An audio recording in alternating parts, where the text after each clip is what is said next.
ભયાનક ટી સ્ટોલમાં આપનું સ્વાગત છે। હું છું કમલેશ રોહિડા। અમદાવાદમાં આવેલા ભયાનક ટી સ્ટોલની મુલાકાત લેવાઈ, જેમાં અમદાવાદમાં સ્મશાન ગૃહમાં ચાલતો અનોખો ટી સ્ટોલ।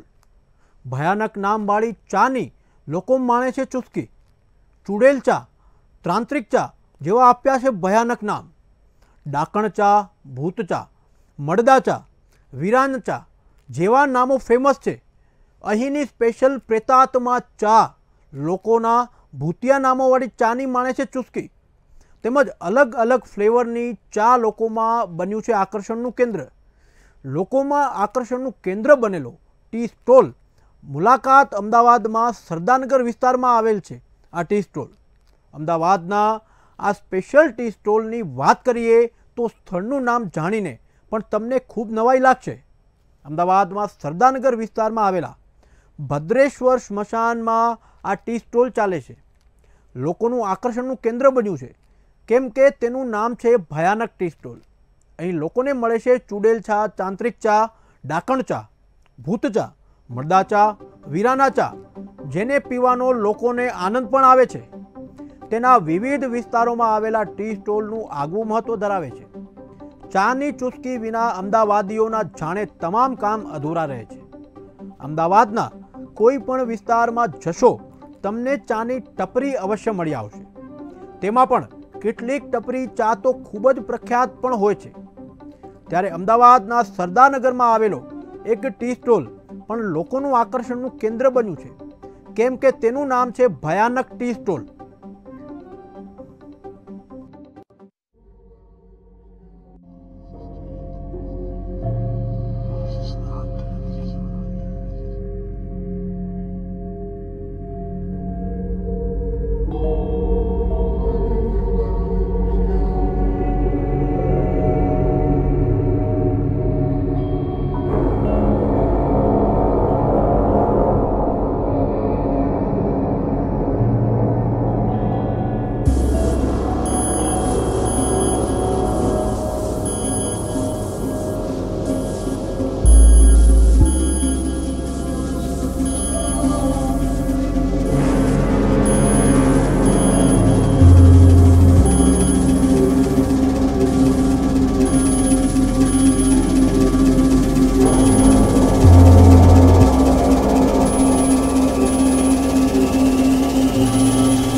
દેશમાં તમામ ટી સ્ટોલો હોય છે। દેશમાં તમામ ટી સ્ટોલોની લોકેશન પણ અલગ અલગ હોય છે, પરંતુ આજે અમે જ્યાં છે એ લોકેશન પણ અદ્ભુત છે અને ટી સ્ટોલનું નામ પણ અદ્ભુત છે। આપણે જણાવી દઈએ કે આ જે ટી સ્ટોલનું નામ છે ભયાનક ટી સ્ટોલ છે, એ અમદાવાદના સરદારનગરના જે ટી સ્ટોલ છે। આપણે જણાવી દઉં કે ટી સ્ટોલના જે ચાયના પ્રકાર છે એ પણ ચાયના પ્રકાર અલગ અલગ છે। આપણે કેમેરામેનને કહીશ કે ચાયના જે પ્રકાર છે એ બતાવે। ચાયના મેનુ કે ઉપર આપણે નજર નાખીએ તો આપણે વાત કરીએ ચુડેલ ચાય, ડાયન ચાય, ભૂત કોફી, વીરાના ચાય, તાંત્રિક ચાય, ભૂત ચાય, મુર્દા ચાય, કંકાલ બિસ્કિટ, સ્પેશિયલ અસ્થિ ચાય, કબ્રિસ્તાન ચાય, પ્રેત આત્મા ચાય। આપણે જોઈએ કે જ્યાં લોકો આવવા માટે ત્યાં બીક લાગતી હોય ત્યાં આજે ભાઈ ડોન બજરંગે નામના વ્યક્તિ જે છે એ ભયાનક ટી સ્ટોલનો એક આજે જ્યાં ખોલ્યો છે અને એમને જોડે સાથે વાત કરવાનો પ્રયાસ કરીશું કે કઈ રીતે એમના મનમાં કે આવ્યો કે આ રીતે ખોલ્યો છે। ભાઈ મુન્નાજી, આ તમે અહીંયા ટી સ્ટોલ ખોલી છે તો કઈ રીતે તમારા અંદર વિચાર આવ્યો? मैं यहाँ पे पढ़ाई करने के लिए आता था। शमशान भूमि में समाधियों के बीच में स्कूल की भी पढ़ाई करता था और धार्मिक किताबें भी पढ़ता था। तो मुझे यहीं से पढ़ाई करते करते मुझे यहाँ पे एक दिमाग में आइडिया मेरे आ गया और ये सबसे अलग यूनिक हो गया, ये ऊपर वाले की गॉड गिफ्ट के हिसाब से। क्या लगता था आपको पढ़ाई के साथ क्या बनना था? आपको चाय के स्टॉल क्यों खोला आपने? मेरा सपना था डॉक्टर बनने का, लेकिन गरीबी के हिसाब से अभी भी गरीबी हूँ मैं। बहुत बहुत कोशिश किया मैंने पढ़ाई, मैंने एसएससी तक किया, एसएससी फेल हूँ मैं, क्योंकि घर की परिस्थिति ऐसी थी ना कि आगे कुछ नहीं कर पाए और कुछ सपोर्ट नहीं था, क्योंकि हालत ठीक से नहीं थी। डॉक्टर बनने का जो सपना था वो अधूरा रह गया, और किस्मत ने, नसीब ने, परमात्मा ने मुझे चाय वाला बना दिया। लेकिन जो भी है, मैंने मेरे लिए जो ज़िंदगी जीना तो पड़ेगी, कहीं कुछ तो करना पड़ेगा। तो मैंने एक ये अलग से पढ़ाई करते मेरे दिमाग में आइडिया आ गया, पढ़ाई यहाँ समाधियों के बीच में शमशान के अंदर, और मैंने यहाँ पे टी स्टॉल लगाने का ये मैंने स्टार्ट किया है। और ये सोच मेरे दिमाग में पता नहीं अचानक कैसे आ गई, और ये कुदरती हो गया है। क्या लोग चाय पीने आते होंगे तो उनको डर भी लगता होगा कि शमशान के अंदर चाय पियेंगे, तो एक अंदर से डर भी होता होगा, तो आपको क्या लगता है? हाँ, सबसे पहले तो मैंने जो टी स्टॉल का नाम रखा है भयानक टी स्टॉल, तो जब यहाँ पे जब लोग यहाँ से निकलते थे, गुजरते थे, तो मैंने नाम ही ऐसा डरावना रखा है ना कि लोग चाय पीने आते ही नहीं थे, क्योंकि वो डरते थे लोग, क्योंकि उनको ऐसा लगता था कि ये भयानक टी स्टॉल, ऐसी कैसी टी स्टॉल, और ये टी स्टॉल का मतलब ये चाय, भूतों वाली चाय बेच रहे। तो लोग डर ऐसे उनके जो डरावने रिएक्शन थे, तो मैं चुपचाप देखता रहता था। तो फिर भी मुझे विश्वास था कि कोई तो आएगा, लाइक आप मानेंगे नहीं, मेरे 2 महीने तक चाय किसी ने नहीं पी थी जब मैंने स्टार्ट किया था। ऐसे ही मैं ढोल के चला जाता था, 1 रुपये की भी चाय नहीं पीती थी, 10 रुपये की भी नहीं पीती थी। वो चाय मेरे 2 महीने तक किसी ने नहीं पी थी। लेकिन फिर भी मैं हिम्मत रखा, और लोगों के जो अंधश्रद्धा जो दिमाग में जो गूंज रही थी, जो घूम रही थी, वो मैंने चाय बेचते बेचते उनको चाय पिलाना कर दिया, और हंसते हंसते चाय पी के जाते। उनकी अंधश्रद्धा भी मैंने तोड़ डाली चाय पीते पीते, और अभी उनको अच्छा लगता है और आते हैं, शमशान में आना चालू हो गए। कितने सालों से आप ये धंधा कर रहे हो टी स्टॉल का? आपको दूसरा काम नहीं मिला कि हम चाय स्टॉल अपने शमशान गृह के अंदर खोल रहे हैं? इससे अच्छा कहीं दूसरी लोकेशन नहीं मिली आपको, कोई जगह नहीं मिली? देखिए, मैंने काम तो मैंने छोटे छोटे बहुत किए, लेकिन कहीं पे भी मैं एक जगह पे काम नहीं कर पाता था, क्योंकि कुछ ना कुछ दिक्कत आ जाती थी मुझे। लेकिन मैं अपना काम जारी रखता था, मैंने हिम्मत कभी नहीं हारी है। और मैं यहाँ पे शमशान में मेरा 25 से 30 साल से मेरा ऐसे आना जाना था। टी स्टॉल तो मैंने अभी 3-4 साल हुए मुझे लगाने के लिए, लॉकडाउन के पहले लगाए थे। लॉकडाउन के पहले जब मेरा टी स्टॉल चलता था तो अच्छी तरह से चलता था, कस्टमर भी बहुत आते थे। लेकिन लॉकडाउन के खुलने के बाद मैंने अभी भी हिम्मत रखी है, लेकिन कस्टमर ज़्यादा बढ़ नहीं रहे और सपोर्ट मुझे मिल नहीं रहा है। मैं चाहता हूँ सरकार मुझे सपोर्ट करे, ज़्यादातर पैसे की प्रॉब्लम बहुत है, और अगर सरकार की तरफ से मुझे अगर मदद मिलेगी पैसों की, तो मैं गुजरात का नाम और रोशन करूँगा, और आगे फ्रेंचाइजी बनाने का मेरा विचार बहुत है, आगे मेरा सपना है। आपके परिवार में कौन कौन है? आप कहाँ से, कितने भाई हो, क्या बिलोंग? मेरे परिवार में मम्मी है, पापा है, और मैं खुद दिव्यांग हूँ, हैंडीकैप हूँ और अपंग हूँ। मैं अपंग होने के नाते भी मैं कुछ ना कुछ कर रहा हूँ, हिम्मत रख रहा हूँ और टी स्टॉल चला रहा हूँ। और पापा भी मेरे अपंग है, और मम्मी है, और भाई है, और 2 बहनें हैं। दोनों बहनों की जिम्मेदारी मुझ पे है, और घर की हालत ठीक से हो जाए, अच्छा सा घर हो, अच्छा सा मुझे कुछ कमाने का हो जाए, मतलब संभल जाए ज़िंदगी का जो है ढांचा, मुझे जीना चाहता हूँ मैं। कठोर परिस्थिति में गुजर रहा हूँ मैं, हिम्मत रखकर, और कहीं ना कहीं मुझे ऐसा लग रहा है कि कोई रास्ता तो निकलेगा ज़रूर। मैंने जानकारी के मुताबिक मेरे को जानकारी मिली है कि आपको भूतों के बीच में पढ़ाई भी की, ऐसा आपने स्टडी की, ऐसा जानने को मिला, तो आप क्या कहेंगे? हाँ, ये भूतों जो शमशान भूमि होता है, लोगों को जो बहुत सारी डरावनी जगह होती है, और पढ़ाई तो मैंने एसएससी तक किया है, और धार्मिक किताबें ओशो रजनीश को मैंने काफ़ी पढ़ा है, और मैंने हॉरर फिल्में बहुत देखता रहता था, और हॉरर किताबें मैं बहुत पढ़ता रहता था।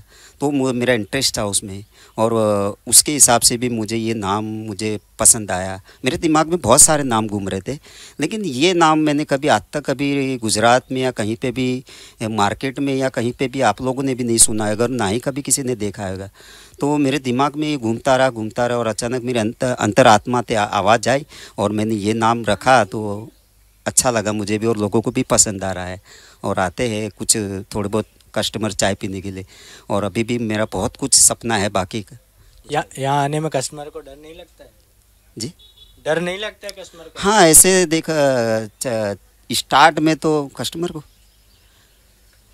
कस्टमर को तो डर लगता था स्टार्ट में, क्योंकि वो डरते थे। शमशान एक ऐसी जगह है डरावनी कि लोग पानी पीने के लिए डरते थे। लेकिन मुझे भी लोगों की मुंह से और लोगों की जानकारी से ऐसे जानकारी मिली थी कि यहाँ पे कुछ कुछ अजीब सी आवाज़ें आती है प्रेत आत्माओं की समाधियों में से। लेकिन मैंने रात तक यहाँ पे चेक करता रहता था, रात के 2-2, 3-3 बजे तक यहीं पे बैठा रहता था, और जहाँ से आवाज़ें आती थी मैं उनके पीछे पीछे जाता था। लेकिन वो एक छोटे छोटे जीव जंतु जानवरों की आवाज़ होती थी। हमको ऐसा लगता था, ऐसे गलत फहमी हो जाती थी कि यहाँ से जो आवाज़ आ रही है वो कोई मरी हुई आत्मा की होगी। लेकिन वो ऐसा मुझे अभी तक कुछ दिखाई नहीं दिया। वो एक जानवरों की आवाज़ होती थी, और वो मैं जब उनकी आवाज़ें सुनता था, लोगों की बातें सुनता था, तो मैं जब तक अनुभव नहीं करूं तब तक कोई चीज़ को मैं मानता नहीं था। लेकिन मुझे अभी तक यहाँ से 30 से 35 साल से शमशान में मेरा आना जाना है, अभी तक ऐसा कोई मुझे दिखाई नहीं दिया। मैं ये भी नहीं कह रहा हूँ कि भूत प्रेतों की आत्मा नहीं होती, ये पूरा अलग साइंस होता है। लेकिन ये सब अंधश्रद्धा वाली जो बातें होती है, वो मैंने अंधश्रद्धा वाली बातें पहले से मेरे दिमाग में नहीं थी, क्योंकि ओशो को पढ़ते हुए मैंने अंधश्रद्धा मेरे दिमाग में रही नहीं, सब निकल गई थी। और जब तक खोज नहीं करे तब तक कुछ सही क्या है गलत क्या है उसका पता नहीं चलता है।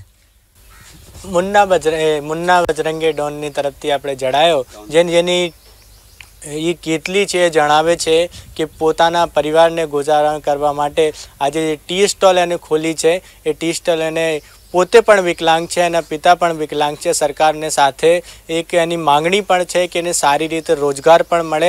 એ જણાવે છે કે લોકો કઈ રીતે એક સંઘર્ષ કરી શકે। એક સંઘર્ષનું એક બહુ મોટું ઉદાહરણ છે, તમે જોઈ પણ શકો છો। એ સંઘર્ષનું એક કહેવાય કે ઉદાહરણ કે સાથે સાથે એક કહેવાય કે પ્રેરણા પણ છે। એના સાથે સરકાર સાંભળે એના માટે ડોનનો એક अपील है सरकार जोड़े।